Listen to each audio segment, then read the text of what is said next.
If you clicked on this video, you are probably not a Chad. You're maybe not that good looking naturally. Maybe you are less than 6 feet tall. Maybe you have a little patchy facial hair, not the perfect facial symmetry. I get it. I'm the same. Me too. We're in the same club. And obviously my life is okay now, but it really bothered me back in school, no matter if it was high school, college, secondary. There was always somebody better looking than me, better at sports, taller, and on top of that, more charming, more charismatic, better with girls, better at flirting, always knew what to say, kind of got along better with teachers even, was fitting in more, acquired skills faster than me. That sucked. And the general attitude, wait, let me set up here. The general attitude at that age is like, either you have it or you don't, right? Either you are charismatic and good looking and you're kind of born with that gift and God blessed you at your birth, or you just don't have it. And you have to accept that, and you will always be like that, and you always kind of be this second category of man, and you get the leftovers in terms of women and access that the Chads didn't choose or munched and threw out. You know, you get the 6s, the 7s. And that's a very depressing outlook on life, right? It took me a while to learn that that's not true. I mean, it's not true at all. Like, if you think about it, I made a list. It's of course like important to not be delusional, right? Sure, looks matter, height matters. Some things we can't control about ourselves, and some guys have a certain like bonus when starting out in life. But that's totally not a reason to be discouraged or give up. Like, really, there's way more to being a man. Think about it. As a man, you can work on your voice, your posture, your eye contact. It's gonna be a long list, so keep watching. Your intellect, knowledge, your expertise in something, your body, your muscles, your body fat percentage, your flexibility and your sexual skills, therefore in the bedroom, also your dominance in the bedroom, right? Your storytelling skills, which adds to your charisma, your humor, your general attitude towards life, your mindset, your ambition, your drive, choosing a purpose and sticking to it, your business, your income, your problem-solving skills, your abilities to fix shit for other people, in general, your job, your title, your position, your status in that sense, your location, where you even live, you know, you have control over that. You can choose your friend circle, your tribe, your friends, your support network, you have total power over that as well. Your social skills, your leadership skills, your organization skills, your artistic skills, you can create something beautiful. General first impression, you have control over that, your attitude towards life, your charm, your level of social freedom, your audacity, your bravery, going for something, right? Being brave in that sense. You have control over your style, your fashion, the clothes you put on, your accessories, what you put on yourself. You have control over your hair, your beard, your grooming, your haircut, the way you smell, how clean you are. You have control over massage skills, dancing skills, other artistic endeavors. You can be a teacher, you can be a mentor, you can gain status, you can gain fame, etc., etc. List can go on and on. That's just what I noted down quickly. And it's like, why are you still not taking action, right? Why are you complaining, if you are, about, oh, this guy's better or easier, or he's 6'2" and therefore he gets the girls. You know, it's like, what are you waiting for? I was the same. I blamed outside circumstances. I blamed my school, there's not enough girls.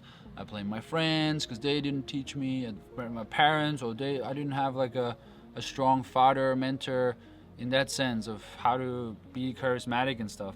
And it's like, at what point are you going to take responsibility and realize that there's this big list of things that you can work on, and you're not really moving on any of these, and you're not taking the right actions, and you're mainly not taking responsibility. My life changed mainly when I started taking responsibility, when I took ownership, when I moved to a new environment, when I moved to a new apartment, when I moved into a new friend circle, when I especially moved into a new countries, when I found my tribe, right? 2 elements. First of all, I had to get my ego hurt a bunch of times. So for me, that was overcoming social anxiety, putting myself out there, doing approaches, facing that demon, becoming better at it. And then the second was finding mentors and friends who taught me that. It took a few months, but it was the best thing I've ever done in my life. And really it shifted my mind to, okay, sure, there's the Chads, there's the good looking dudes, but you can outwork them. you can focus on these areas, and maybe you want to play that list again. Maybe you want to take notes. Maybe you want to think, are you actually ticking all these boxes? Are you working on your massage skills? First thing that popped up. Are you working on your eye contact? Do you have strong eye contact? Can you hold pressure? Are you working towards your business, your income? Or are you just accepting your paycheck, right? Are you working on your posture? Are you working on your voice? Are you working on your problem solving skills?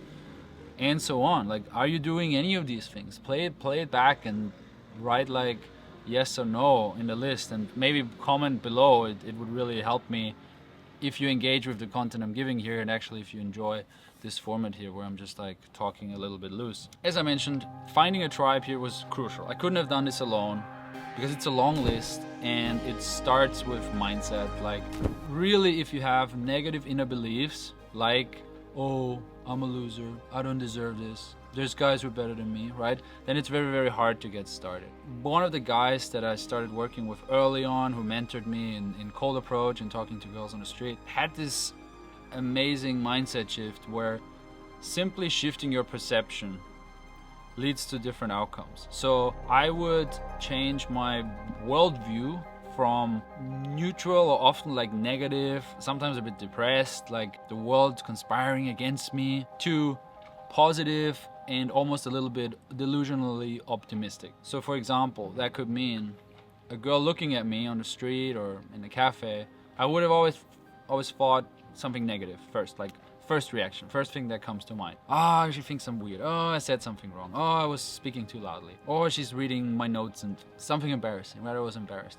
And I just shifted the mindset to, oh, she looks at me because she's interested in me. She thinks I'm cute. What is true or not, it really doesn't matter, because I would have never talked to that girl anyway. Same thing with when something bad happens. Maybe I would lose like some cash, right? Maybe I put like 20 euros in my pocket and I arrived home and it's gone. I was like, what an idiot, right?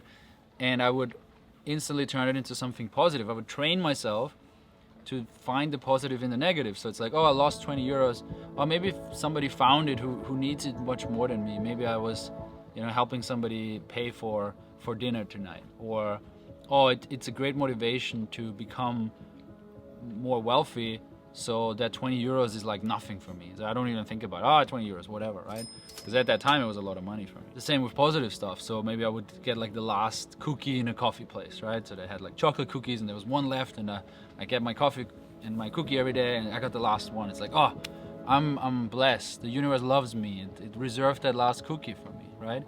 That sounds maybe ridiculous, but making these mindset shifts on a daily basis will snowball. It will have a crazy snowball effect on your life and your outcomes, because you will seek positive things and you will neglect negative things coming into your life. Really helped me. It was huge. Especially if you then combine it with actually taking action, right? If then the attitude is, oh, this girl looked at me because she likes me, and then actually not just staying in your head, like that's the first step, but then actually walking up to her and saying, hi, you look great. With the attitude of, you think I look great, I tell you look great, and then that gets conversations going much better and easier. Like, that's really the first impression that you work on that way. You have to trust me on that you can make a big change. You can actually shift your perception to the world, and it will manifest itself in reality, and good things will come to your life, and you will outwork the chats. Because don't think they have it, everything is so amazing, they have the best mindset and so on. A lot of these chats actually get quite lazy, or just don't put that much focus on women in general, because it's never been this painful issue like it was for me, like not being loved and not getting attention and not being able to get intimate with women. They just got it early. Maybe they married their high school sweetheart and then it was never a problem again. They're just now married and focusing on other things. And often in my experience, especially with coaching, the good looking guys are way lazier because they get results faster and earlier, so they don't go as deep into understanding female psychology, communication skills, the principles behind charisma, seduction, escalation, and they just actually have worse results than the guy who's like, I want to learn every aspect of this whole seduction journey, and I'm going to work really hard and I'm going to do my homework. Yeah, so the ugly guy, the not chat guy, often outwork the good looking dudes and get better results with hotter women, is my experience on workshop. So if you are good looking watching this video and you are a chat and you tick all the genetic boxes, also work hard. You know, there's guys out there getting you. The main thing is focus on what you got going on for you, because you have something going on for you, right? You're able to watch this video on a phone right now, on a laptop. You can hear what I'm saying. You can maybe read the captions. That's nice. You understand what I'm saying. You have a capability of understanding the English language. You found this video, maybe with intention. I don't know if the algorithm suggested it to you or you clicked it because you follow me. You can conceptualize, you can dream about a future, you can make plans, you can take a pen and a paper and you can write down your goals. That's good stuff, right? Not everybody has that. And you can sit there just watching YouTube videos without starving. You're checking that boxes. Let's be happy about that, right? We're blessed. We're all blessed. Let's admit it. You could now walk out the door and say hi to a stranger. You have that ability. Probably your legs work, I assume. Majority of viewers right now probably have legs. And if you do that often enough, some people will say thank you or they will smile. You can make them smile. You have the ability to look people in the eyes and say something nice and mean it and make people smile that way. You have that going on for you. And if you would just do that a couple of times, you would actually make yourself feel better that way by making other people feel better. You have that ability as well. And then you could actually do that with women that you also like attracted to, and they would appreciate it too, and they maybe want to see you again because they think, hey, actually you're a cool guy. I like his plans. Maybe you showed them the plans you wrote down and they like that. And you have that ability. And it sounds simple, but that's what it is. You want to share your energy with the world, and I think that's what you're not currently doing enough of, right? Respond to this if you agree or disagree. I was so shy. I had all this potential inside of me, but I wasn't allowing myself to sharing me with the world because I thought nobody cares. But that's not true. People care because people want to share their gift, their energy, their love with you.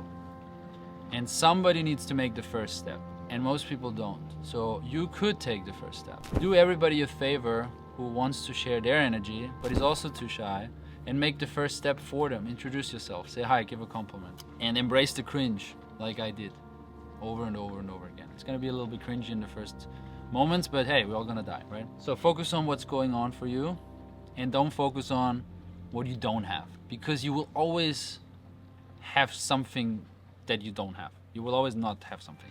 You will always lack something. There will always be something that you don't have, right?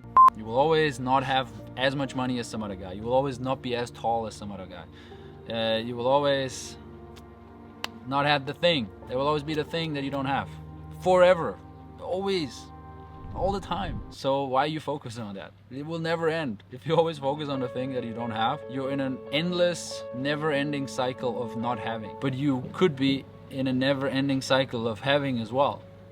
And it's your choice to wake up and either say, oh, another day of not having that thing, another day of this dude having more of that, or hey, this is cool. I have this and yesterday I got it, so maybe I get a little more of it today. Because yesterday it felt good, so maybe I can create more good feelings today. If you need a mentor with this stuff, and you do, you really do. Because if you wouldn't, you would have already figured this out. You wouldn't be watching that long. Please book a call. I want to help you. You know, it's not easy. I would have never done that myself. I had a lot of great mentors around me who shifted my mindsets. And I know it's not as easy as just hearing a video, going out there and doing it. You actually need support, consistent support. So I can help you. Let me know what you learned. And let me know if you enjoy these types of videos. I need your feedback. You know, your likes is what keeps me going. Your comments is what motivates me and gives me a little window into your world and makes me understand of how I can help you the best way. All right. I'm gonna take a nice walk because my legs work. That's nice. Bye.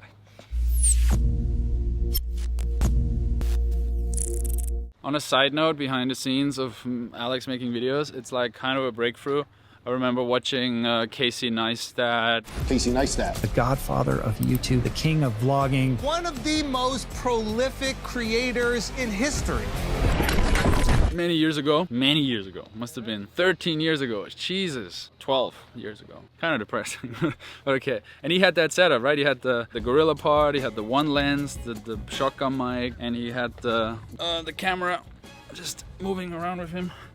Don't drop the phone in the water. Took me 10 years and trying all these different, cameras and lenses and setups to just arrive what the pro is using. Oh, big surprise. Obviously he was right. And obviously it took me 10 years to gain the social freedom to just walk and hold the camera and talk to it, which is kind of awkward, right? If you would look at it from the outside. But people love it. Hey, what's up? Hi, YouTube. It took me a long time to get there, and it's kind of liberating. Hello. It's cute. Yeah, that's it. Nice palm tree. Whoa.